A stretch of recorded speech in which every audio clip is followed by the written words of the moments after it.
mais diversão, mais cultura, mais pessoas interessantes. O que o Alto Tietê tem de melhor. Todo sábado, aqui no Mais Diário.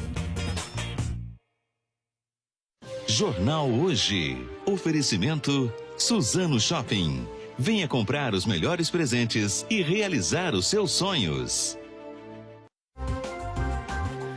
Boa tarde.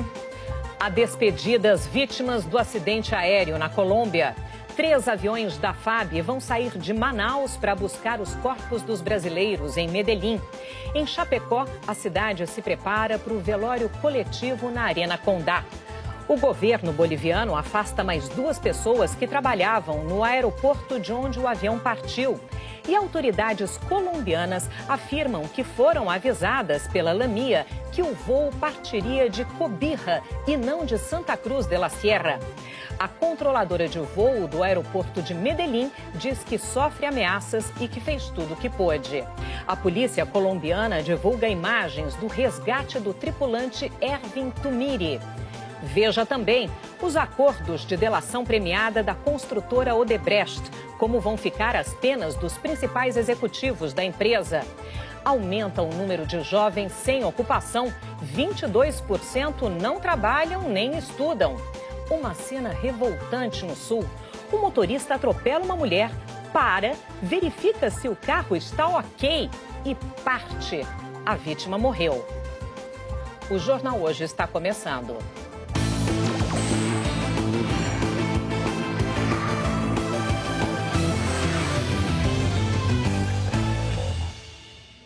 $50 corpos de vítimas do voo que levava a delegação da Chapecoense e jornalistas para Medellín, na Colômbia, chegam amanhã cedo a Chapecó.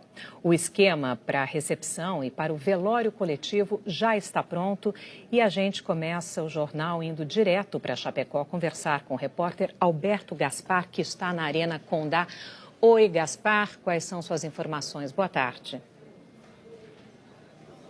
Boa tarde, Sandra. Boa tarde a todos. A estrutura básica para a realização do velório aqui na Arena Condá já está praticamente pronta. Já houve ensaio com os voluntários que vão participar da cerimônia. Mas o fato é que ainda existem muitas indefinições ou apenas previsões sobre o que exatamente vai acontecer e como vai acontecer. O que existe de certo é que os aviões, por exemplo, o horário dos aviões já foi alterado. Parece que houve um pequeno atraso, em vez de chegar bem no início da manhã, parece que o último avião pousaria aqui em Chapecó só às 10 da manhã.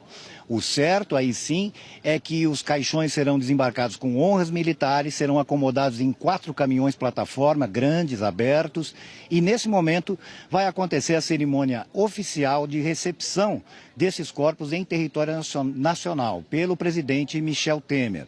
O trajeto até o estádio também já está sendo motivo de discussão. Falava-se num trajeto mais curto, que duraria entre 1 e 2 horas. Há uma pressão para que ele passe pelo centro da cidade, para uma participação maior do público. O próprio número também de caixões, que será trazido para cá, que vai participar do velório coletivo, não é certo. Depende de decisões de família. Quanto à duração, existe mais ou menos um consenso de que as cerimônias aqui não durem muito mais do que 2 horas. Mas quem tem mais informações, não apenas sobre a organização do que vai acontecer aqui, mas com relação à ansiedade em torno de tudo isso, é o repórter Ricardo Vondorf. Veja a reportagem. Tem gente acampada no portão do estádio desde que o avião caiu. Até quando os corpos chegarem, ninguém sai daqui. Tem gente que veio ao estádio pela primeira vez na vida, como Dona Janete e as filhas Laura e Larissa.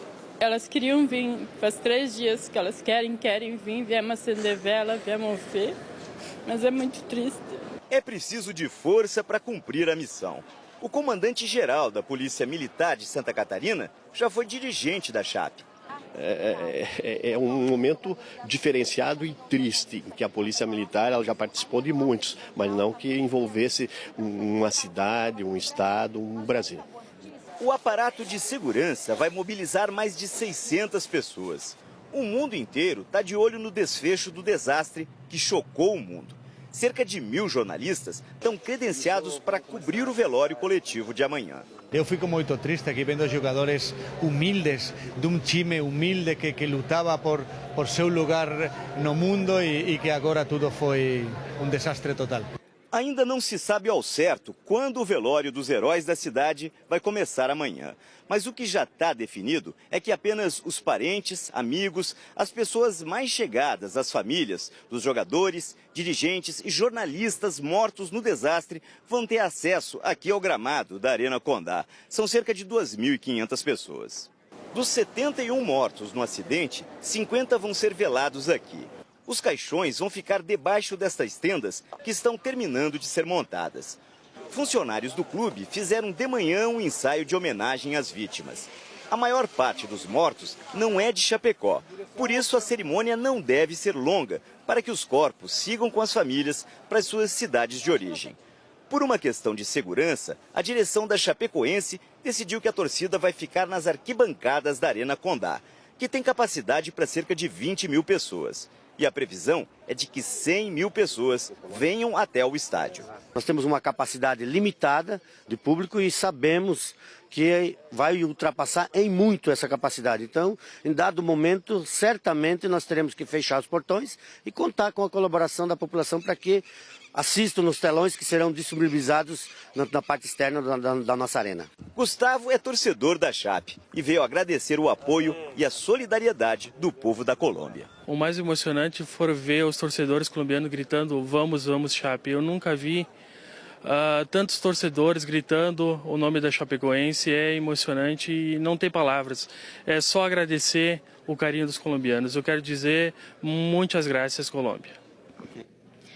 3 aviões Hércules da Força Aérea Brasileira vão buscar os corpos dos brasileiros na Colômbia. Um deles decolou agora há pouco. Vamos conversar com a repórter Daniela Branches, que está na base aérea de Manaus, para onde vão os aviões. Boa tarde, Daniela. Quais são suas informações? Oi, Sandra, boa tarde para você. Na verdade, o primeiro avião decolou exatamente às 11 horas da manhã aqui da base aérea de Manaus, do aeroporto de Ponta Pelada. E um segundo decolou cerca de 15 minutos depois, por volta de 11h15. É preciso haver essa distância entre uma decolagem e outra. E o terceiro, C-130 Hércules, que é o segundo maior avião que opera a Força Aérea Brasileira, está bem aqui logo, está aguardando só o momento para poder decolar. Essas aeronaves estão saindo direto da base aérea de Manaus para a base aérea de Rio Negro, na Colômbia. Uma viagem que deve durar em torno de 4 horas. A gente vai ouvir agora o brigadeiro Leônida Medeiros, que está coordenando toda essa operação, tem mais informações sobre essa viagem, esclareceu como será toda essa operação. Calculamos que entre 1h30 e 2h30 de chão, eles retornam ao Brasil. Embarcam 20 urnas em cada avião, nosso, que foi a capacidade da configuração que nós colocamos para esses aviões, voltam a Manaus, fazem a parte alfandegária e decolam para Chapecó, direto com mais 6 horas de voo. E aí o senhor está estimando que chega em Chapecó? Em torno de 8 horas da manhã. O primeiro, às 8h15, o segundo, e às 8h30, o terceiro. O enviado especial à Colômbia, Ari Peixoto, está em frente à base aérea Rio Negro, de onde todos os corpos vão ser levados aos países de origem. Ari, boa tarde. Quais são suas informações? Boa tarde, Sandra. Boa tarde a todos. Olha, hoje de manhã já houve uma cerimônia de embarque dos corpos de 5 bolivianos. Você vai ver as imagens no momento em que esses corpos eram colocados nos carros funerários que iniciaram o cortejo desde Medellín até aqui a base aérea de Rio Negro, dá mais ou menos 45 quilômetros de distância. O Hércules da Força Aérea Boliviana decolou por volta das 9h30, hora da Colômbia, 12h30, hora do Brasil. Os corpos dos outros 50 brasileiros deverão sair do setor das funerárias, lá de Medellín, ao 12h30 daqui, ou seja, daqui a pouco mais de 2 horas, 3h30 da tarde daí. E o voo deve partir daqui, segundo as previsões, 4 horas da tarde. Quer dizer, como eles devem chegar aqui às 4, eu acho que esse horário deve estar um pouco defasado. Agora a gente vai ver, o repórter Marcos Uchoa entrevistou o chefe dos médicos da CBF, Jorge Pagura, e falou sobre o estado dos sobreviventes. Vamos ver na reportagem. No Hospital São Vicente, o goleiro Jackson Follman passou por uma pequena cirurgia ontem com 2 boas notícias. A perna direita amputada abaixo do joelho está evoluindo bem. E a perna esquerda, que tem vários ferimentos, não vai precisar ser amputada, o que se temia. O jornalista Rafael Hensel foi transferido ontem, tarde da noite, para esse mesmo hospital. Ele tem 7 fraturas no tórax, o que dificulta a respiração dele, mas está melhor. Na clínica Sommer, Alan Ruschel deve ser levado por ambulância para o São Vicente no fim da manhã, aqui na Colômbia, começo da tarde no Brasil. Ele está se recuperando da cirurgia na coluna. O zagueiro Neto, que está no San Juan de Dios, será o último a ser transferido para o São Vicente. Como ele está um pouco melhor, é o que pode esperar mais. Hoje, no fim do dia, os 4 brasileiros estarão juntos. Todos eles estão estáveis, mas com a gravidade em potencial. E o que a gente tem muito medo é o quadro infeccioso.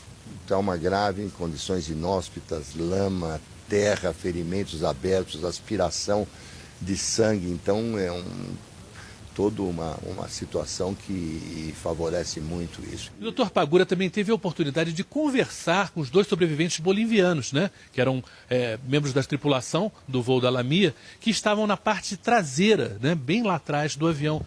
Você teve com a Ximena Soares e com o Ervin Tumiri. Como é que eles estavam? A Ximena nós vimos rapidamente, passando de maca, conversou conosco, estava com um curativo pequeno aqui, me deu a mão, vai, tá tudo bem? Não, tá tudo bem e tal.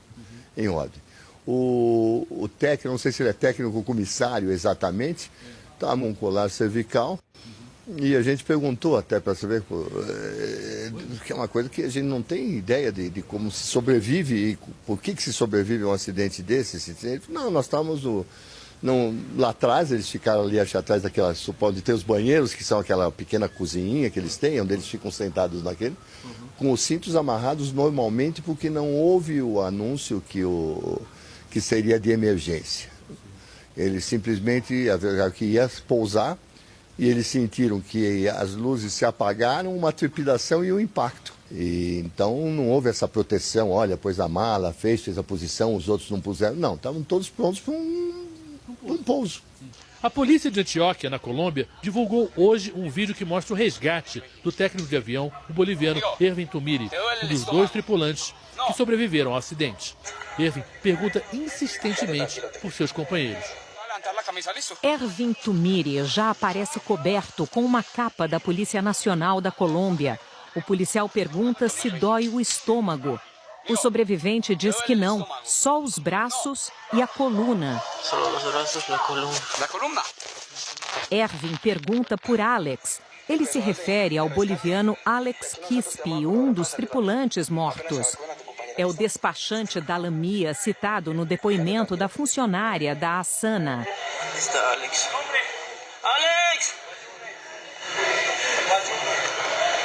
Ervin também grita o nome de Ángel Lugo, engenheiro venezuelano que também morreu. Então o policial pede que o técnico de avião se acalme, não grite para não se desgastar.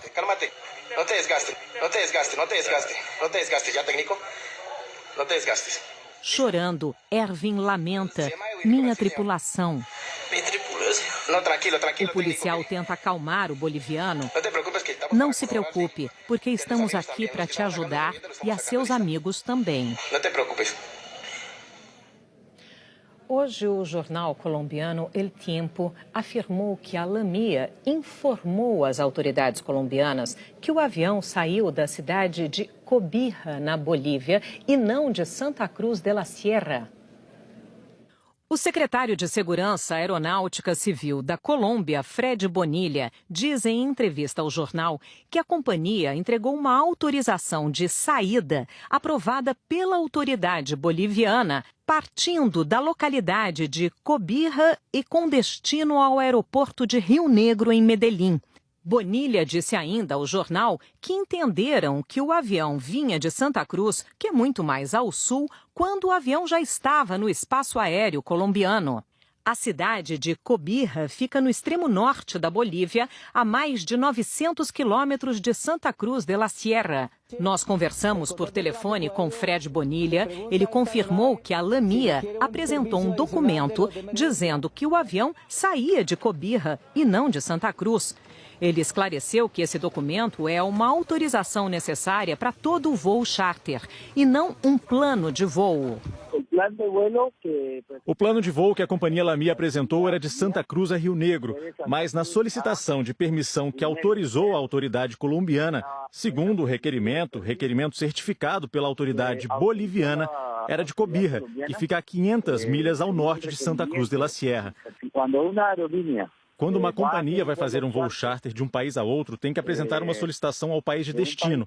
E a solicitação do país de destino tem que apresentar uma certificação de uma autoridade de origem, ou seja, neste caso, da Bolívia, onde certifica que essa solicitação desta companhia está sendo de forma correta. Nesta autorização do voo charter, dizia que o voo saía de Cobija, é isso? Correto. O presidente da Bolívia, Evo Morales, ordenou uma investigação profunda sobre o caso. Vamos ver na reportagem de Tiago Eltz, enviado especial a Santa Cruz de la Sierra. A Lamia agora não tem mais permissão para voar na Bolívia. A empresa tinha uma licença que foi cancelada ontem pelo Ministério de Obras e Serviços, responsável pela aviação civil no país. A medida é muito mais simbólica do que prática, já que a empresa tinha apenas um avião, justamente o que se acidentou. O governo também afastou dos cargos os dois principais nomes da aviação civil boliviana. O diretor da Agência Nacional de Aviação e o diretor da Agência de Serviços Aeroportuários e Navegação Aérea vão ficar fora dos postos até que as investigações sejam concluídas. A queda do comando da aviação do país aconteceu depois da divulgação dos documentos que o jornal Hoje mostrou em primeira mão no Brasil. O plano de voo, entregue pela Lamia, traz novas informações para a investigação do acidente, mas levanta muitas perguntas. O governo ainda não esclareceu quem assina o documento autorizando a decolagem. O carimbo é da ASANA, um dos órgãos com um diretor afastado. Sobre o plano de voo, já como parte das investigações, uma funcionária da ASANA fez um relatório em que afirma ter alertado o despachante da Lamia sobre os erros no planejamento do voo. Ela afirmou que pediu repetidas vezes a Alex Quispe que alterasse o planejamento, já que o tempo da viagem era igual à autonomia do avião. Ela argumentou que o combustível era muito justo para a viagem, mas a Alex insistiu com o plano e disse que eles fariam o trajeto mais rápido. A funcionária que assina o documento também está afastada das funções por causa das investigações. O outro envolvido na conversa, Alex Quispe, morreu no acidente. Ele era um dos 7 tripulantes bolivianos que estavam a bordo. 5 deles morreram. Os corpos devem chegar aqui à Bolívia na tarde de hoje. Os 2 sobreviventes bolivianos aguardam liberação médica em hospitais da Colômbia. Hoje, o presidente da Bolívia, Evo Morales, falou sobre o acidente. Ele disse que determinou uma investigação drástica sobre o caso. A controladora de voo, que trabalhava no aeroporto de Medellín na hora da tragédia, divulgou uma carta de desabafo em que diz que está sofrendo ameaças e que fez o humanamente possível para preservar a vida de todos os passageiros. Nosso trabalho é tão especial que hoje me ponho nestas circunstâncias de modo, tempo e lugar para enfrentar a crueza da realidade que resultou deste impasse. Companheiros, por minha família e por esse trabalho que valorizo e respeito, posso afirmar com absoluta certeza que, de minha parte, fiz o humanamente possível e o tecnicamente obrigatório para preservar a vida desses usuários do transporte aéreo. Lamentavelmente, meus esforços foram infrutíferos, pelas razões que todos vocês já conhecem. Hoje a vida me colocou nesta posição pouco agradável de ter que enfrentar uma situação como a do dia 28, situação que, por nosso trabalho, estamos expostos todos os dias, todos os turnos, e desta vez coube a mim, e reitero diante de vocês que me manifestaram apoio, que tudo o que fiz na frequência foi para preservar a integridade dos ocupantes dessas aeronaves, principalmente porque os ocupantes das outras aeronaves estavam sob minha responsabilidade. As 2 aeronaves que ela menciona seriam a da Lamia e um outro avião que se aproximava do Aeroporto Internacional de Medellín naquela mesma hora, como aparece na gravação da conversa dela e do piloto do avião da Lamia, Miguel Quiroga. Lima Mike Índia 2933 solicita permissão para a aproximação. Atento, tem uma aeronave abaixo de você que está tentando aproximação e, além disso, está sendo feita uma revisão da pista. Quanto tempo tem para permanecer na sua aproximação, Lima Mike Índia? Tem uma emergência de combustível, senhorita. Por isso te peço de uma vez o curso final. Bom, nós recebemos aqui no estúdio mais uma vez o comandante Jorge Sucupira, que é vice-presidente do Conselho Internacional das Associações de Pilotos e Proprietários de Aeronave. Comandante, mais uma vez, nos ajude a entender o que está acontecendo. A gente começa falando da controladora de voo na Colômbia, que escreveu essa carta de desabafo. Ela agiu corretamente ou não? Agiu corretamente. Não há nenhum deslize em todo o procedimento que ela fez. Ele pediu uma emergência simples, ela colocou ele na segunda prioridade de emergência, que tinha um outro avião na frente. Ele não alegou falta de combustíveis, que seria uma emergência imediata, ele teria prioridade sobre os outros. Ela agiu completamente correta, não agiu nada errado. Certamente, se ele tivesse dito que estava com falta de combustível, ela o teria passado à frente. E pousaria imediatamente. São duas panes que são imediatas, é falta de combustível e fogo a bordo. Esse avião tem prioridade sobre qualquer um, ele entra sem tráfego, entra direto para a pista. Ele não alegou isso, provavelmente porque a multa seria muito grande, ia fechar a companhia dele e ele teria suspenso de voo por algum tempo. Uma companhia de um único avião. Vamos falar agora, então, da Bolívia, a funcionária que autorizou o plano de voo, né? A funcionária do aeroporto de Santa Cruz de la Sierra. Nós temos imagem da autorização ali, o carimbo, né? Nós temos aqui no nosso telão. Bom, esse plano de voo foi autorizado, essa funcionária foi afastada, e não só ela. Agora, ela poderia ter impedido esse voo? Esse plano de voo não poderia ser aprovado. O avião não teria ter autorização para decolar. Mas ela tem autoridade para impedir esse voo ou ela deveria ter reportado isso a alguém? Quem carimbou não podia ter carimbado. Porque com os dados que tem nesse plano de voo, o avião não podia ter saído do chão.